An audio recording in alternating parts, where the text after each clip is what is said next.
Hello students, कैसे हैं आप सब।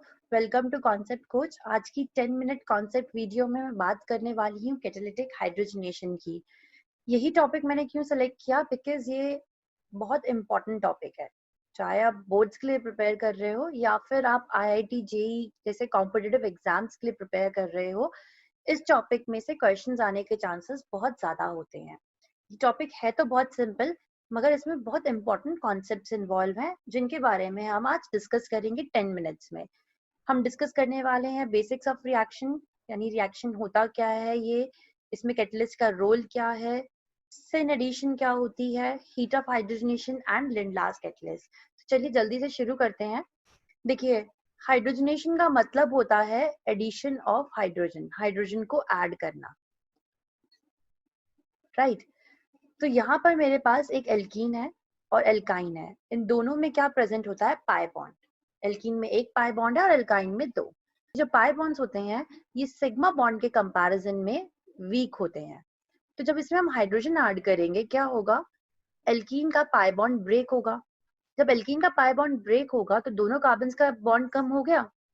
उसको कंपनसेट करने के लिए ये दोनों एक एक नए बॉन्ड बनाएंगे विद हाइड्रोजन।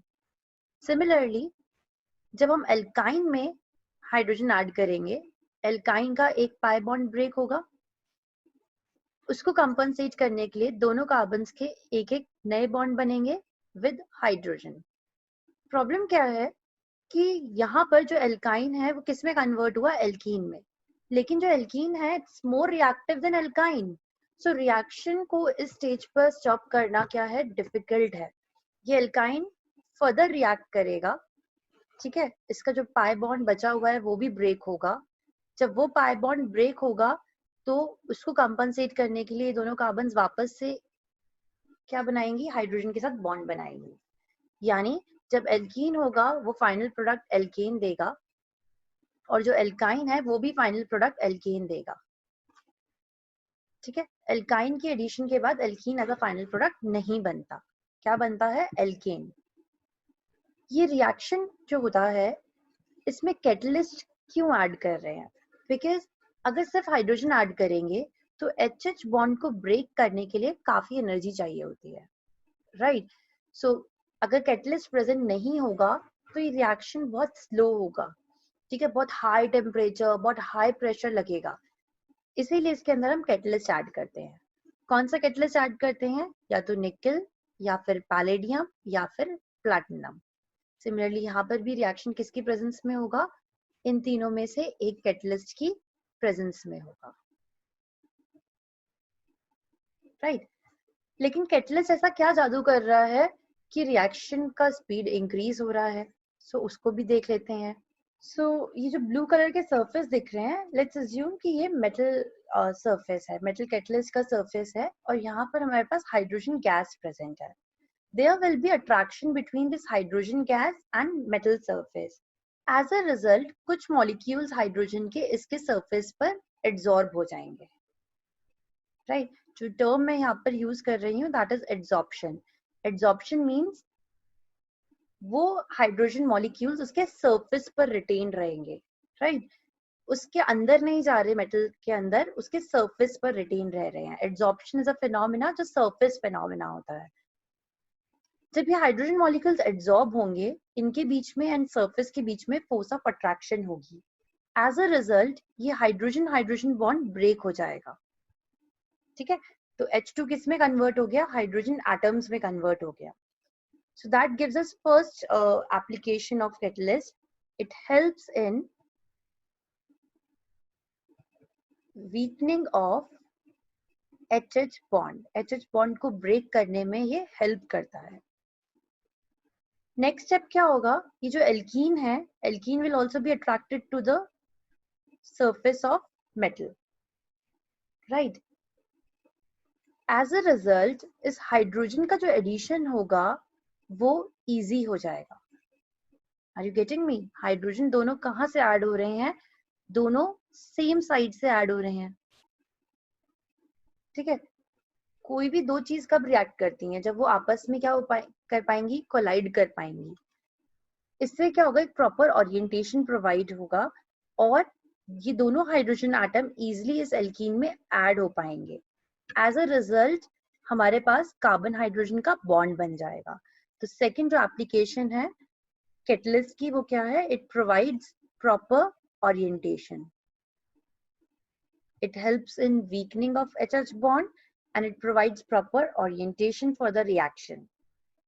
अब देखो, क्योंकि ये दोनों हाइड्रोजन एटम सरफेस से ऐड हो रहे हैं, ये पॉसिबल नहीं है कि ये हाइड्रोजन एटम जंप करके अपोजिट साइड से इस एल्कीन पर अटैक करेगा। ये बिल्कुल पॉसिबल नहीं है, राइट? एडिशन सरफेस से हो रही है तो दोनों हाइड्रोजन एटम सेम साइड से ऐड होंगे। जब भी अटैक सेम साइड से होता है, ठीक है, सेम साइड से जब दो एटम्स ऐड होते हैं उसको हम बोलते हैं सिन एडिशन। इसीलिए इस रिएक्शन में हमेशा क्या होता है? सिन एडिशन होता है। सिन एडिशन मतलब दोनों हाइड्रोजन एटम सेम साइड से ऐड होते हैं। सिन एडिशन की एग्जैक्ट स्टीरियोकेमिस्ट्री क्या होती है इस पे मैं एक अलग वीडियो बनाऊंगी, ठीक है, क्योंकि टाइम कम है। जल्दी से नेक्स्ट टॉपिक पर जाते हैं, विच इज लिंडलाज कैटलिस्ट। लिंडलाज कैटलिस्ट क्या करता है? मैंने आप लोगों के साथ डिस्कस किया था कि जो एल्काइन है वो किस में कन्वर्ट होता है? सीधा एल्केन में। एल्काइन को एल्कीन वाली स्टेज पर रोकना मुश्किल है बिकॉज एल्कीन ज्यादा रिएक्टिव है। तो यहाँ पर किसका रोल आता है? लिंडलाज कैटलिस्ट का आता है। बेसिकली हम क्या कर रहे हैं, इस कैटलिस्ट को जो यहाँ पर प्रेजेंट है इस कैटलिस्ट को पॉइजन कर रहे हैं, ठीक है। अगर कैटलिस्ट पॉइजन हो जाएगा, जो हमने निकेल, पैलेडियम, प्लैटिनम लिया है, इन बेचारों को हम पॉइजन कर देंगे। पॉइजन करने से इनकी रिएक्टिविटी कम हो जाएगी। रिएक्टिविटी कम हो जाएगी तो एल्काइन जो है वो सिर्फ एल्कीन में कन्वर्ट होगा, एल्केन तक नहीं जाएगा, ठीक है। पॉइजन करने के लिए इसके अंदर हम सल्फर ऐड कर सकते हैं या फिर क्विनोलिन ऐड कर सकते हैं। तो ये जो कंबाइंड रिएक्टेंट बना, hydrogen gas along with any of the metal catalyst, right, and poison which can be sulfur or which can be quinoline। तो ये जो कंबाइंड कैटलिस्ट बना इसको हम लिंडलाज कैटलिस्ट कहते हैं और ये एल्काइन को एल्कीन में कन्वर्ट करता है। यहाँ पे एल्केन नहीं मिलेगा, यहाँ पर सिर्फ एल्कीन मिलेगा, राइट। और रिमेंबर दिस थिंग, अभी हमने डिस्कस किया था कि दोनों हाइड्रोजन सेम साइड से ऐड होते हैं, ठीक है, अपोजिट साइड अटैक पॉसिबल नहीं है। इसीलिए ये जो एल्कीन होता है ये हमेशा सिस एल्कीन होता है, राइट। फॉर एग्जाम्पल, अगर मेरे पास यहाँ पर लेट्स से ब्यूटाइन है, ठीक है, ब्यूटाइन को मुझे कन्वर्ट करना है एल्कीन में। जब मैं लिंडलार कैटलिस्ट ऐड करूंगी तो क्या होगा? एक पाई बॉन्ड होगा खाली ब्रेक, दोनों हाइड्रोजन एटम अब सेम साइड ही ऐड होंगे क्योंकि दोनों मेटल कैटलिस्ट से डायरेक्टली एल्कीन पर ऐड हो रहे हैं। तो आप देखोगे कि ये एल्कीन कौन सा है? सिस एल्कीन है। So Lindlar catalyst always converts alkyne into cis alkene. ये टॉपिक बहुत इंपॉर्टेंट है, इसमें जेई और नीट में कितनी बार क्वेश्चंस पूछ चुके हैं, ठीक है, तो इसको ध्यान रखना। Next is heat of hydrogenation. Heat of reaction क्या होता है? Heat of any reaction is जो उस रिएक्शन में एनर्जी चेंज हुआ है, energy of product minus energy of reactant. Hydrogenation exothermic reaction है।